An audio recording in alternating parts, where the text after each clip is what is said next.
Hello everyone, I am Sudhanshu Tiwari and my GSoC project is related to the Vala programming language, which is a popular language to build GNOME applications.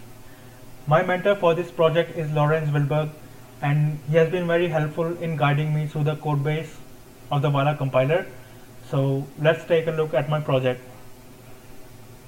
Firstly, let's look at the project objectives. The first objective is to make the Vala compiler support the newest GObject introspection attributes. This will be helpful in generating the Vala bindings by making the task of parsing GIR files more robust and efficient. And secondly, our objective is to add the ability to parse GI.gen links in Valadoc, which is our documentation generator, and it is also a part of the Vala project. And lastly, we are going to redesign the valadoc.org website so that the documentation pages that are generated by Valadoc are beginner friendly. Now, to understand our first objective, we need to know what is GObject and why is it needed. As we know, much of the GNOME ecosystem has been written in C, and C is not object oriented.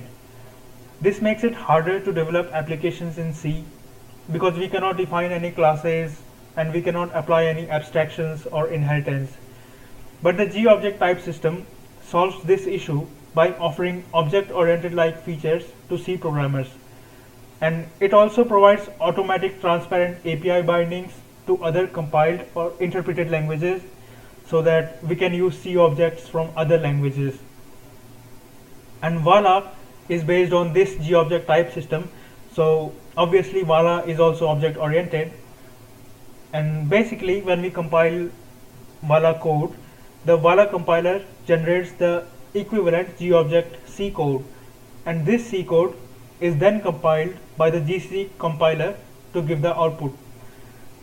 There are also many Vala bindings to GObject C libraries, so we can use libraries like GTK or libadwaita to build GNOME applications in Vala.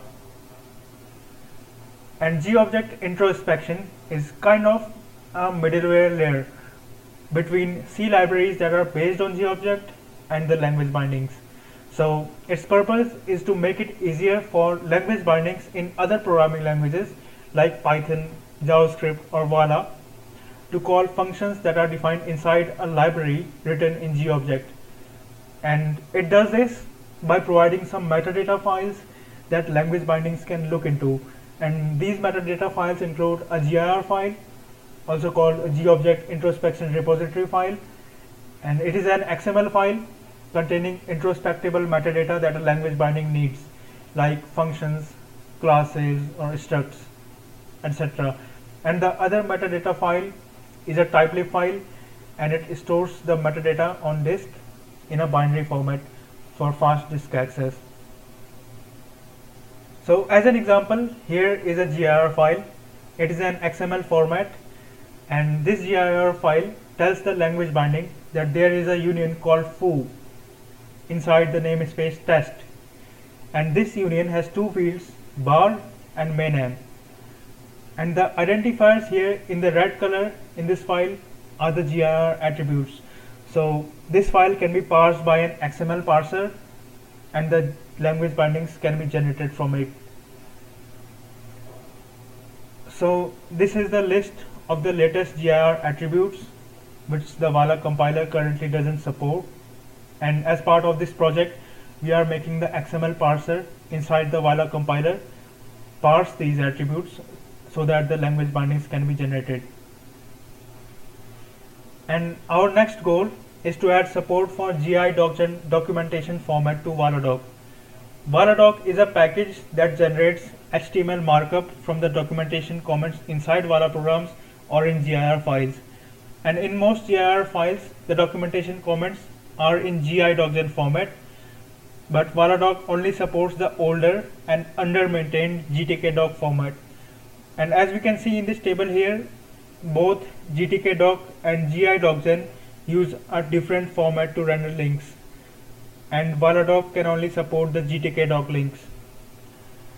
So as a result, As a result, the documentation pages of many libraries in valadoc.org render the GI docgen as plain text and the links are not clickable.